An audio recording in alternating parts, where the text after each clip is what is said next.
Welcome to Plot Twist, your place for quick summaries of movies with jaw-dropping twists. Let's dive in. In the first part, we all thought that the Squid Game was over, as the game's owner died at the end. This was before Seong was surprised to find someone was hit on the face from the same man who entered the game. Unfortunately, Seong couldn't catch him. Seong is at the airport, still not comprehending what he saw a moment ago. I mean, the game is still ongoing, and who owns it now? He doesn't understand what happened with the horrific massacres in the first part. Seong is at the airport where he was supposed to leave and completely exit Korea, but it looks like he will change his mind after a terrifying call from an unknown number. What are you doing? Weren't you supposed to travel with the millions you won? Why are you coming back to your country now? It's better for you to leave before we do what you know we can do. Seong is, of course, terrified and looking around everywhere. Who is this speaking to him, and how do they know his location? Show yourself if you plan to do what I know you will. Why are you hiding yourself like a rat? I won't leave you alone and I am out of the airport.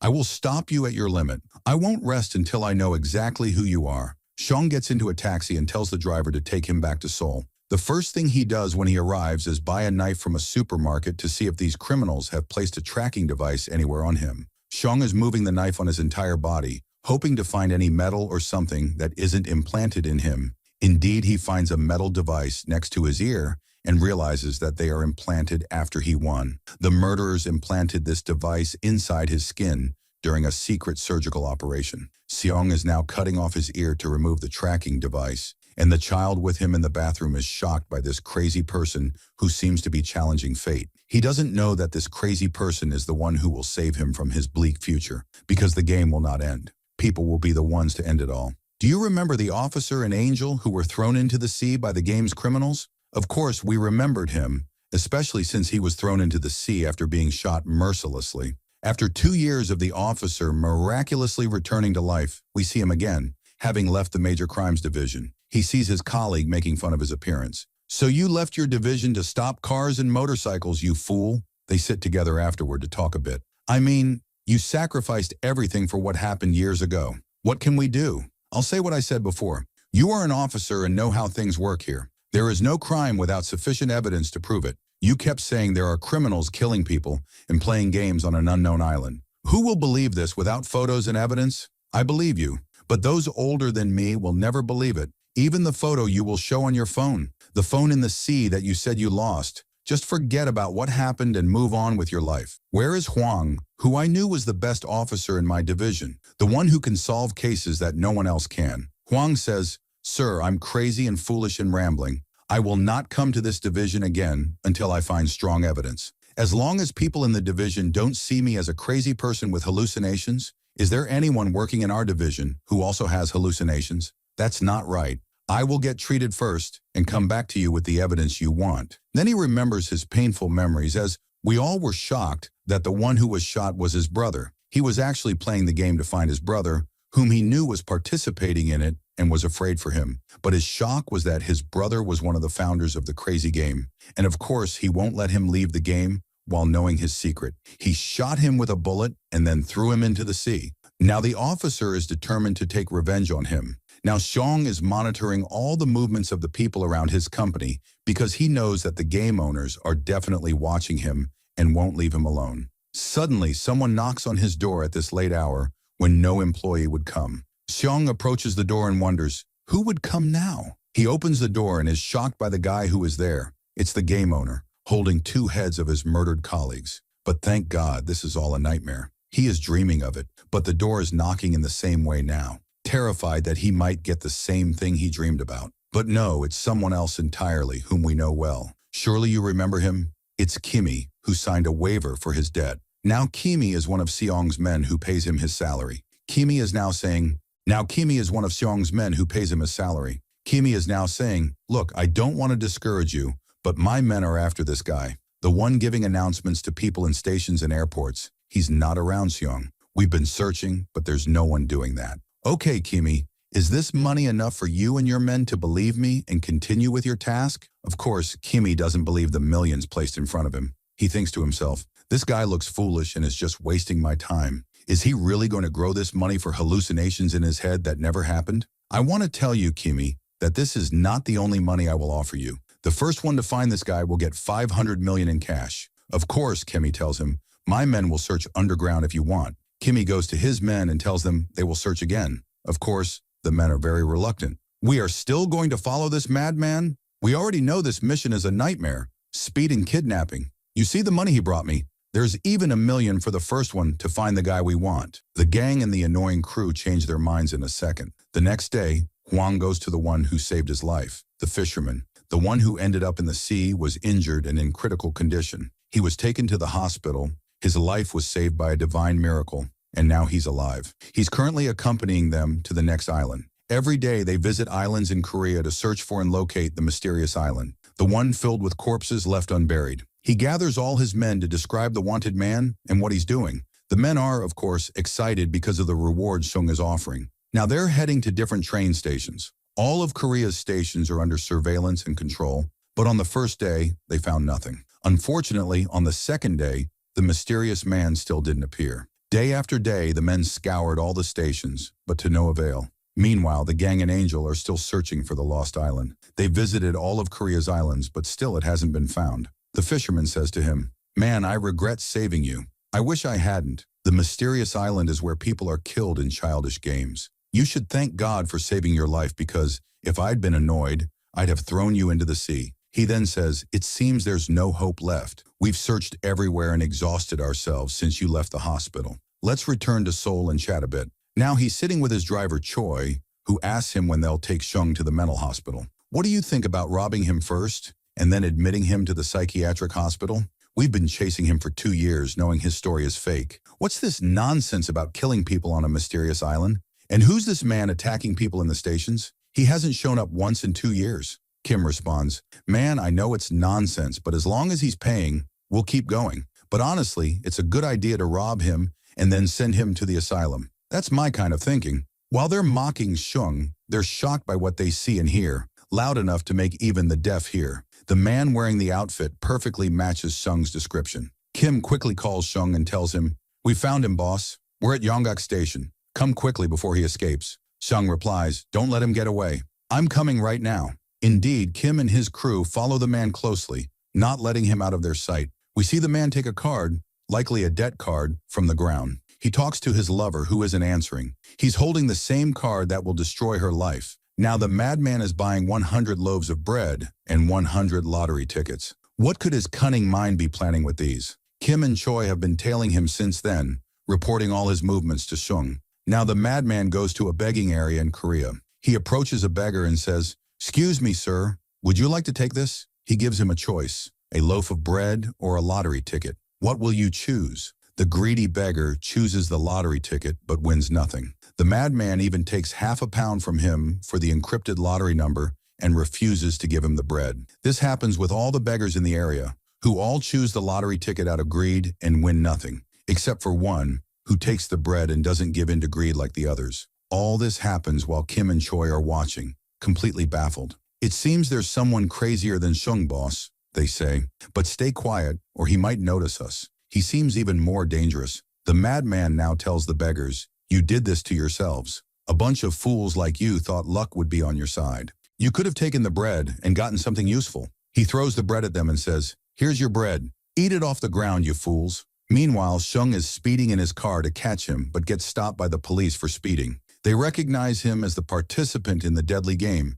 and decide to track all his movements to help stop his madness. Now, Kim and Choi make the worst decision they'll regret for the rest of their lives. If they survive, that is. They decide to kidnap the madman after chasing him all day. When they try to kidnap him, they're shocked by his strength as he brutally beats them, despite their weapons. Sung finally arrives at the last location Kim reported for the madman, but he finds no response from Kim, only blood everywhere and bags filled with organs in a gruesome scene. The madman emerges from the roof, having known about all of Sung's movements from the start. The officer learns Sung's company name from his car's license plate and decides to confront him directly to begin their revenge plan. Kim and Choi are now kidnapped, and we thought their organs were harvested. "Welcome, gentlemen. I've tied you up like dogs, not to scare you, but because I miss my childhood and want to play my favorite game with you, a simple game we all know, rock, paper, scissors. But the twist is, if you lose, I'll pull the trigger on your head. It might fire or it might not, as I haven't loaded all the bullets.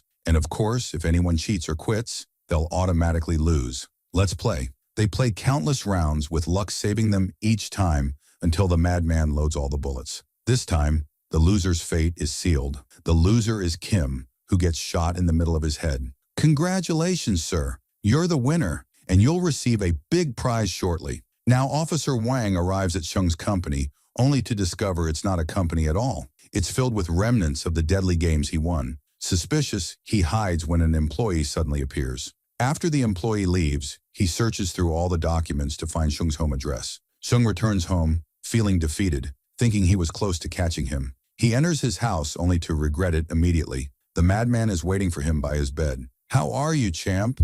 I've missed you.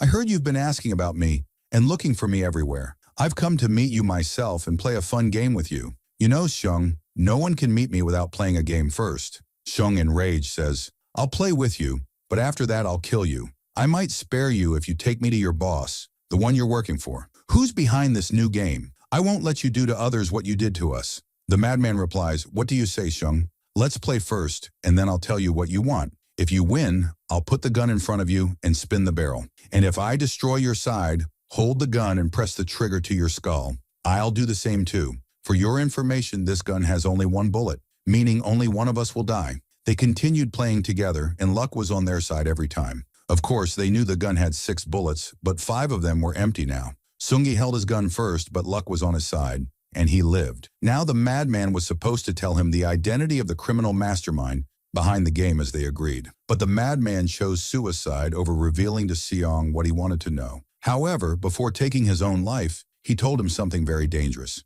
He would have been killed if the mastermind knew. "If you want to get what you're after, take what's in the time and go to Shung's house." He suspects he's one of the game's masterminds after what he saw at his company. He searches all his houses, but none of them seem to contain anything significant. That's Choi, whom the madman tied up in the room next to Shung. Shung now takes the madman's card, still unsure of what's inside since he didn't have time to open it, because Wang reached his house before he could open it and arrested him. But then Choi came in behind him and hit Wang on the head. Of course, Shung doesn't know who this is because all the dealings were with his boss. Choi tells him everything that happened and reveals that he was a shield for the one Kim who got killed. The officer ties him up in the bathtub while revealing that he knows him well, but surely he doesn't remember. "I was the one who asked you about my brother inside the game before. I was undercover to find out what's going on, and I saw what no one else did. Our fight is the same, Shung. I want to join you if you want revenge." Shung remembers him and decides to include him in his team.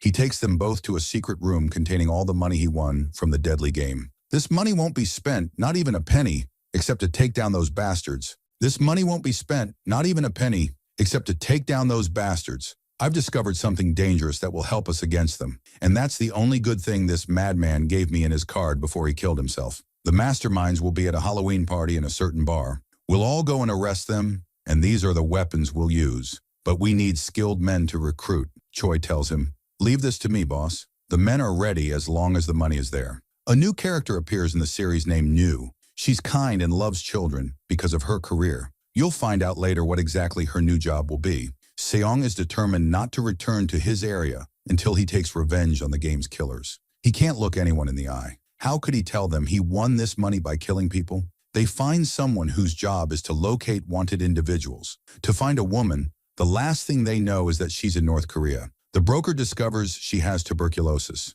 Once she recovers, they'll bring her back to South Korea. As he leaves, the same girl we all thought was cute and innocent enters. She's been trying for months to bring her 1-year-old daughter from North Korea. The broker tells her, "Lady, you're crazy. Didn't I tell you not to come here again? What you're asking for is impossible. How could you even think of it? A 1-year-old child without her father or her mother, still alive? I know it's hard for you as a mother, but it's your fault. How could a mother leave her 1-year-old in a country like North Korea? Go find another broker to scam you and take your money, convincing you it's possible." Now we see her sleeping in her car when someone calls her. It's the guards of the deadly game. When did they start handing out their cards to people? It's clear she's not surprised by their arrival. She knew they were coming. The officer Hong is now sitting with his mother, who thinks her poor son was kidnapped or something happened to him. She doesn't know her son is a killer and one of the founders of the deadly game. Hong, of course, doesn't tell her anything. He tells her to forget about it because that's what he wants.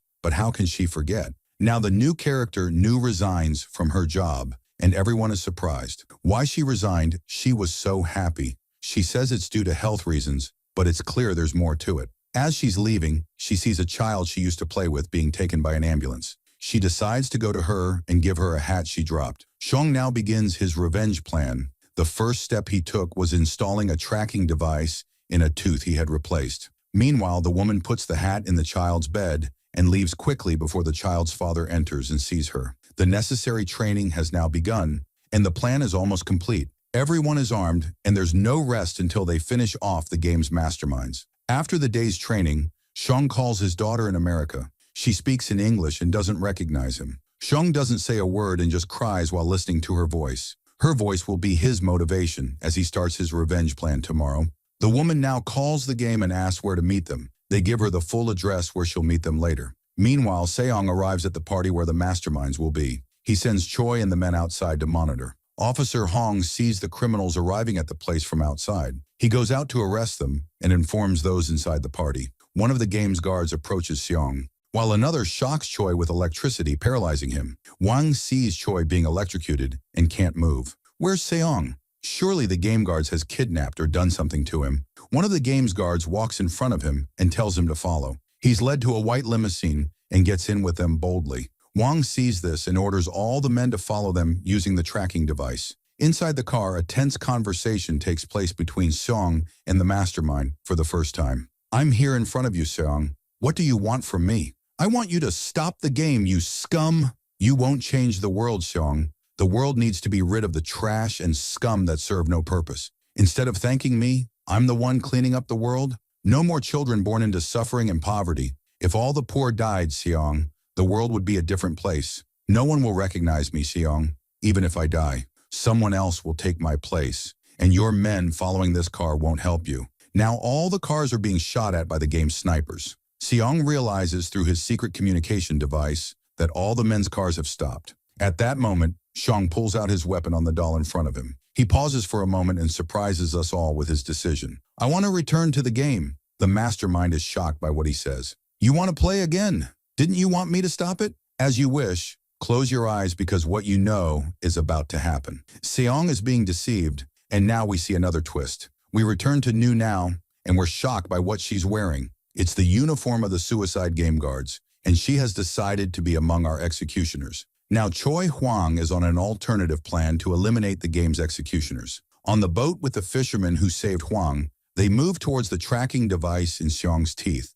Xiong is back in his original place, the same bed, the same location, but with different victims. Now the game owners reappear and repeat his words. Of course, no one believes them or knows what's going on. Officer Huang and his men are nearing the tracking device's location. The device indicates that Xiong is on one of the islands ahead of us. Let's go. She must be one of them. The game's executioners are now watching the victims' fights without intervening as they die. New victims with new stories stand before you, including the famous rapper Sanos, who no one knows why he's here, fighting with Nam Yom, the founder of the fraudulent YouTube channel. He deceived him and other naive youth with a cryptocurrency called Zol Mashial, which resulted in them losing all their money. Even he lost millions after the project failed. Now they're signing the deadly game's terms without understanding them, just like those before them years ago. They think it's nothing significant. Each one is taken to prepare for the round. The strange thing here is Singy Play, his friend, who didn't join them. What are you doing here? You left your wife and kids to play games like this? Man, I divorced my wife and now I'm free to play. What about you? What are you doing here? I'm telling you to shut up and just follow me. You're not in any game you're imagining. All right, I'll follow you. Geez, you're scaring me. Fine, let's go. Now, Huang and his men are nearing their target, and it seems the game's end is finally approaching. They reach the island where the executioners are. The island opens now for the first game. Everyone is excited for this game. It seems intense. Xiong, of course, knows what's about to happen if his men don't arrive immediately. His men reach the island indicated by the tracker. They say the island shows no signs or anything. A lone fisherman is arrested because there's no one else there. They're shocked to find the tracking device removed and placed in a bag of worms next to the fisherman. Xiong senses something is wrong because his friends are late. He checks his tooth to confirm his suspicion, and it's true. The tooth is empty, the tracking device is gone, and the game's organizers have discovered it and taken it. Of course, Huang and his men are shocked that even the second plan failed. How did they discover our plan, even though I hid the device in my tooth. Now Song screams at them before the game begins. This game isn't what you think. It's not just running around. Elimination here means death. You don't understand anything. Everyone laughs at him, saying, "Who's this lunatic? Elimination means death? Did you bring this guy from a mental hospital or what?" Guys, I'm not joking. We all have to stick together. If Big Mom sees anyone move, she'll kill them instantly. Of course, the game's organizers look down at him with pity, but one of them speaks as if barking like a dog. Now it's time to play. They start playing, and little by little, they realize he's not crazy when they witness the killings by themselves. Everyone runs to leave the island, but where can they go? All the doors are locked, and there's no escape once you've agreed to the game's terms. They signed it, thinking it was easy conditions. Now we see Yule brutally attacking the victims with her weapon, as if taking revenge on a cruel world that never wanted to reunite her with her daughter. It's clear we'll see in the second part a character similar to her, killing her colleagues to win. The singer betrays his colleague, leading to his brutal death. The first round ends, and as usual, Seong wins in the last moments. That's because he's trying to save his colleagues as much as he can. We now see that the leader is losing his mind. How could they discover our plans so easily? Someone among you must be a traitor. Seong survives for now, and we can't let him go like this. But unfortunately, the fisherman tells him there's no other solution. We have to leave to survive ourselves. Now the game's guards enter again after the first round ends. Everyone is terrified of them, hiding to avoid being killed like what happened outside. They repeat their memorized lines and tell them they have the right to vote. As usual, before voting to withdraw or continue the game, they tempt the players with millions in front of them. The voting begins, and some vote to continue, causing Seong to lose his temper and pull at his hair. "What are you doing, guys? Didn't you see what happened outside? That's what will happen in every round. It means death if we continue. The game organizers won't let us go. Forget the sweet talk they're giving you. I've played this before, and everyone with me died. You all have to vote to withdraw so we can get out of here." Unfortunately, what he said didn't encourage them to withdraw at all. On the contrary, they saw him as a motivator for them because he would advise them in the upcoming rounds due to his experience. The game's guards approached him and pointed their weapons at him. "You have no say over anyone. Your choice is your own, and that's it. The majority vote will determine everyone's fate. If the majority agrees to continue, you'll continue against your will. If you withdraw, you'll leave freely." The confrontation is fierce, and no one knows the outcome. The result is a tie, and only one person remains to vote, determining the fate of the others, either survival or death. Unfortunately, they choose death by voting to continue the game. We look to see who it is. It's Officer Huang, the executioner, who is one of the founders of the deadly game, deciding to play with them. The game will indeed continue, and there's no escape. There's not even a chance to reconsider as in the first part when they return. What will happen in the next rounds? We will know this in part 2. Stay tuned for part 2. If you liked today's video, don't forget to like, subscribe to the channel, and activate the bell to receive all new updates. See you in